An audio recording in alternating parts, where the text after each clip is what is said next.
नमस्कार दोस्तों, एक बार फिर आप सभी का ज्ञान बाग में स्वागत है। ज्ञान बाग के इस पाठ में आज हम लोग लेकर के आए हैं वर्ग 9 का विज्ञान का केमिस्ट्री। आप लोग जिस प्यार और उत्साह के साथ इस वीडियो को देख रहे हैं और अच्छे अच्छे कमेंट दे रहे हैं, उसके लिए सभी लोगों को धन्यवाद।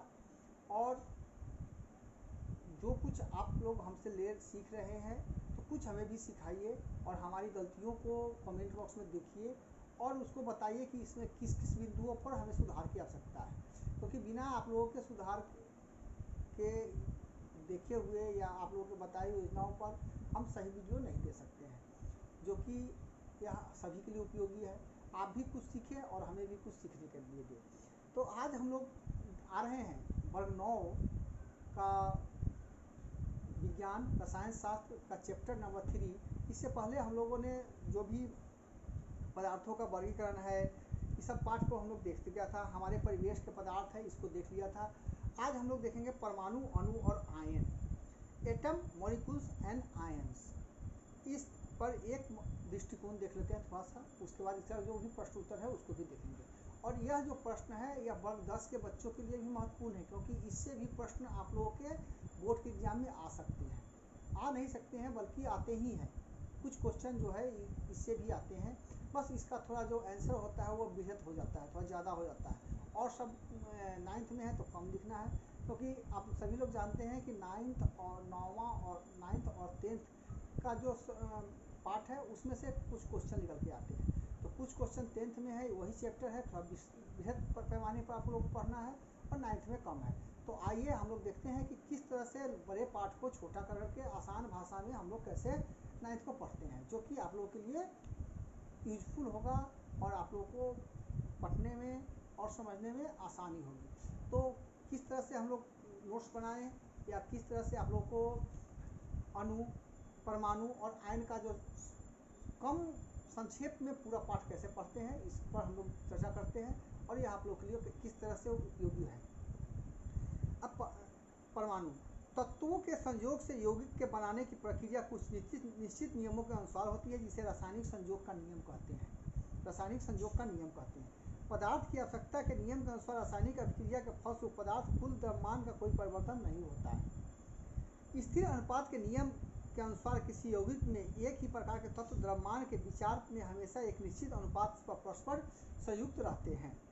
सभी रासायनिक यौगिक का संगठन निश्चित होता है। सभी रासायनिक जो यौगिक है उसका संगठन क्या है, निश्चित होता है। डाल्टन के परमाणु सिद्धांत की सहायता से पदार्थ की आवश्यकता का नियम तथा निश्चित अनुपात के नियम को स्पष्ट व्याख्या हो जाती है।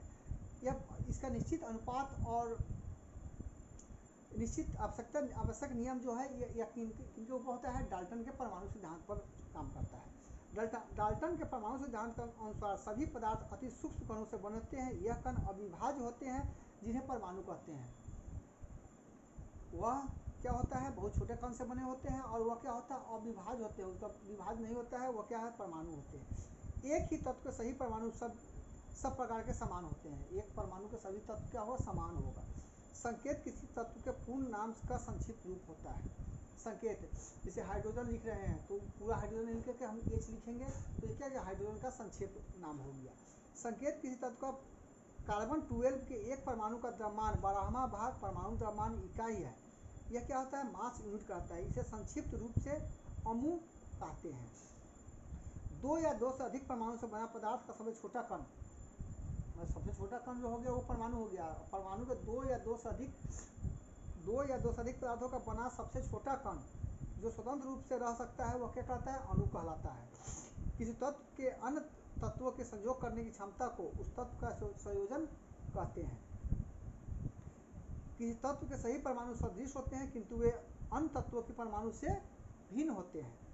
तत्व के प्रत्येक परमाणु तत्व के सभी गुणों को प्रदर्शित करता है। किसी विशेष पदार्थ के सभी अणु सदृश होते हैं। विभिन्न पदार्थों के अणु भिन्न भिन्न होते हैं। विभिन्न पदार्थों के अणु क्या होगा, अलग अलग होगा। किसी पदार्थ के अणुओं के गुण उस पदार्थ के अणुओं की अणुओं का प्रतिनिधित्व करता है। किसी पदार्थ के एक अणु में उपस्थित परमाणुओं की संख्या परमाणुकता कहलाती है। परमाणुकता के आधार पर अणु 5 प्रकार के होते हैं। परमाणुकता के आधार पर अणु कितने प्रकार के होते हैं? 5 प्रकार के होते हैं।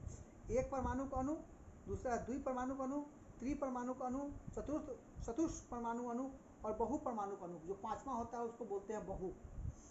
कुछ यौगिक अवशेषित कणों से बने होते हैं। अवशेषित ये कण आयन कहलाते हैं। अवशेषित कणों से जो बना रहता है उसे क्या बोलते हैं? आयन बोलते हैं। जिन कणों पर धन आवेश रहता है वे धनायन, और जिन कणों पर ऋण आवेश रहता है वो क्या होता है? ऋणायन। जहाँ प्लस का चिन्ह रहेगा वहाँ पॉजिटिव होगा, जहाँ माइनस का चिन्ह रहेगा वहाँ क्या होगा?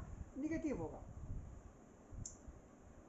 किसी यौगिक का वह सूत्र जो उस यौगिक के अणु में उपस्थित तत्वों के परमाणुओं की संख्या का सरलतम पारस्परिक अनुपात व्यक्त करता है, सरल सूत्र या मूलानुपाती सूत्र कहलाता है। किसी रासायनिक यौगिक का वह सूत्र जो उस यौगिक के एक अणु में उपस्थित तत्वों के परमाणुओं की वास्तविक संख्या को व्यक्त करता है, उस यौगिक का अणुसूत्र कहलाता है।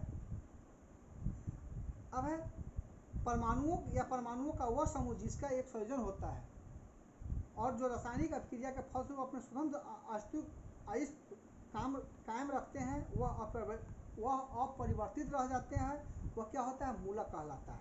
मूलक दो प्रकार के होते हैं। पहला है धनात्मक मूलक और दूसरा है ऋणात्मक। तो जहाँ प्लस होगा वहाँ धनात्मक और जहाँ माइनस होगा वहाँ पे ऋणात्मक हो जाएगा।